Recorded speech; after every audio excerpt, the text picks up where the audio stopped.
Sarah, je suis dans la cuisine. Viens m'aider. Ok, j'arrive. Non, touche pas si t'as pas les mains propres. Ouais, tu as raison, j'y vais. Non mais t'imagines si on n'avait jamais découvert le savon? D'ailleurs, ça vient d'où? Oh, le savon, tu sais, c'est vieux comme le monde. On a retrouvé des traces de savon qui datent de 2000 ans avant Jésus-Christ. En Égypte ancienne, on utilisait un mélange de graisse et de sulfate de plomb qui faisait office de savon. Mais tu sais, ce qu'on appelle hygiène aujourd'hui, c'était pas du tout une évidence il y a un siècle ou deux. Tiens, je parie que tu ne sais pas qui c'est la déesse Hygie, là, sur la bouteille de savon. Elle a donné son nom à l'hygiène. Ah mais si, ça me dit quelque chose. C'est la fille du dieu de la médecine, non? Oui, Asclépios. En Grèce antique, on les priait pour qu'ils fassent apparaître dans les rêves les méthodes de guérison. À l'époque, avec les aqueducs, les bains publics, les toilettes, les Grecs anciens étaient à la pointe de l'hygiène par rapport au reste de l'Europe. C'est pas pour autant qu'on a pu empêcher la peste d'Athènes de faire 100 000 morts. Il suffisait qu'une bactérie ou un virus apparaisse et le nombre de victimes était énorme. J'imagine que c'est pas parce qu'on savait fabriquer du savon qu'on savait forcément quand s'en servir et pourquoi. Tout à fait. D'ailleurs, les premiers savons servaient plutôt à nettoyer la laine qu'à laver le corps. On avait l'outil, mais on ne connaissait pas les mécanismes qui provoquent les maladies. C'est pour ça que la peste noire a décimé environ un tiers de l'Europe au Moyen Âge. On a découvert l'importance de l'hygiène très progressivement. Bah raconte. Sarah, tu connais Jon Snow? Bien sûr que je connais Jon Snow. Par contre, je suis super étonnée que toi, tu le connaisses, Tata. Oula, je ne suis pas certaine qu'on parle du même Jon Snow. Maintenant, j'imagine Kit Harington avec une blouse blanche. Ça n'a plus aucun sens. Je voulais te parler de Jon Snow, le père de l'épidémiologie descriptive. Mon Jon Snow à moi était moins séduisant certes, mais c'était aussi un héros à sa façon. Une épidémie de choléra très meurtrière s'est propagée. Et Jon Snow, médecin attitré de la reine, a permis de comprendre la source de la maladie. Comment il a fait pour stopper l'épidémie? Il a mis en place des protocoles d'investigation. Il a eu l'idée géniale de faire une cartographie de la ville avec le nombre de morts par quartier. Et il s'est rendu compte qu'il y avait un lien entre les zones très touchées par l'épidémie et les pompes à eau. C'était au début de l'industrialisation et grâce au progrès mécanique, une de ces pompes distribuait l'eau de la Tamise. Sauf qu'à l'époque, le fleuve servait de dépotoir. Je te laisse imaginer la qualité de l'eau. Et je veux même pas imaginer l'odeur. Et donc, Jon Snow a coupé cette pompe, ce qui a fait baisser le nombre de morts. C'est comme ça qu'on a fait le lien. Malin le John. Et il n'était pas le seul. À peu près à la même époque, il y a Ignaz Semmelweis en Hongrie et Florence Nightingale en Angleterre, qui font tous les deux le même constat. Lorsque les soignants se lavent les mains régulièrement, les femmes meurent moins souvent lors de l'accouchement. Mais alors, on savait qu'on devait se laver les mains sans savoir que les bactéries existaient? En fait, ça faisait débat au sein de la communauté scientifique. Mais quelques années plus tard, Louis Pasteur a fait le lien entre les micro-organismes et la maladie.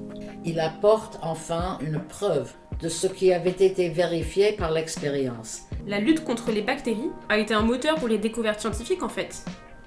Une fois qu'on a acquis les principes d'hygiène de base, on a réussi à mieux contrôler les épidémies du coup? Alors oui, un peu, mais l'hygiène ne résout pas tout. On pourrait aussi parler des contaminations par les animaux sauvages et les moustiques dont on ne se méfiait pas, ou des famines qui aggravent les épidémies. Le contexte peut avoir une très grande influence. Par exemple, la Première Guerre mondiale a provoqué le déplacement de beaucoup de monde, ce qui a propagé la grippe espagnole. J'avais pas perçu à quel point l'histoire des maladies était entremêlée à l'histoire tout court. On revient au fait que la santé n'est pas seulement une question scientifique, c'est aussi un enjeu social, économique et politique. Si on s'intéresse à la colonisation par exemple, avec tous les déplacements de personnes que ça a provoqué, on comprend mieux la diffusion des maladies. Mais c'est encore plus le cas aujourd'hui avec la mondialisation. C'est pour ça qu'on met en place des confinements et des quarantaines. Et c'est pas nouveau du tout. Au 8e siècle, l'isolement des personnes atteintes de la lèpre devient obligatoire. À Damas, le calife Omeyyade a d'ailleurs construit un hôpital où ils étaient séparés des autres malades. Et ça marchait bien ? Oui, la technique a dû prouver son efficacité parce qu'elle a continué jusqu'en 1431 lorsque les Ottomans ont construit un hôpital spécialisé en Turquie actuelle. Mais il me semble que le mot quarantaine vient de l'italien pour dire 40 jours, non ? Oui, c'est sur une petite île à côté de Venise qu'on a mis en place le premier lazaret. C'était un bâtiment conçu pour accueillir les membres d'équipage, les passagers et leurs marchandises en prévention de la peste. Donc jusqu'à la découverte des micro-organismes par Pasteur, on n'a en gros que 2 outils, la quarantaine et l'hygiène. Après, Pasteur va inventer la vaccination, si je ne m'abuse. Oui, mais en réalité, ce n'est pas le premier à chercher dans cette direction. Au siècle précédent, Edward Jenner en Angleterre, puis Lady Mary Wortley Montagu à Constantinople, pratiquent la variolisation. C'est une technique venue de Chine. C'est pas très éthique, mais on mettait en contact les enfants atteints d'une variole avec les enfants en bonne santé. C'était une méthode très risquée qui serait inacceptable aujourd'hui. Ah bah tu m'étonnes. Ensuite, comme tu disais, Pasteur, encore lui, poursuit ses recherches sur la fermentation, puis sur des maladies animales, et il finit par mettre au point le principe de la vaccination. Ce sera un vrai tournant dans la gestion de la santé publique. Entre les années 30 et 80, la vaccination a pris de plus en plus d'ampleur et a suscité beaucoup d'espoir. Et pourtant, tu savais qu'en 2016, 41% de la population avait des doutes sur l'efficacité des vaccins ? À ton avis, pourquoi les gens sont si sceptiques ? C'est un rejet à la fois médical et politique.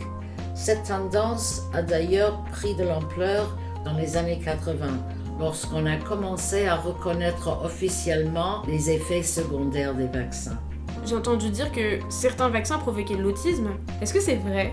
Non, ça c'est faux. Figure-toi que c'est une idée reçue qui s'est implantée à cause d'un article scientifique qui semblait lier le vaccin rougeole oreillon rubéole à l'autisme. Sauf que cet article s'est révélé frauduleux, avec des erreurs de méthode très grossières. Et surtout, aucune étude n'a pu reproduire ce résultat. Et l'article a été retiré. Mais c'est vrai aussi qu'il peut y avoir des effets secondaires éphémères, et même des conséquences graves, non ? C'est vrai, mais les effets secondaires graves sont extrêmement rares. Pour être officialisé, on vérifie sa qualité, son efficacité et sa tolérance. Et les contrôles continuent même après la mise sur le marché. La vaccination évite énormément de morts. Pour que toutes ces mesures de prévention fonctionnent, j'imagine qu'il faut les appliquer de manière globale. Ça demande une sacrée organisation, non ? Oui, ça c'est sûr. La collaboration internationale est toujours un enjeu crucial aujourd'hui. Au XIXe siècle, il est devenu essentiel de coordonner tout ça de manière officielle.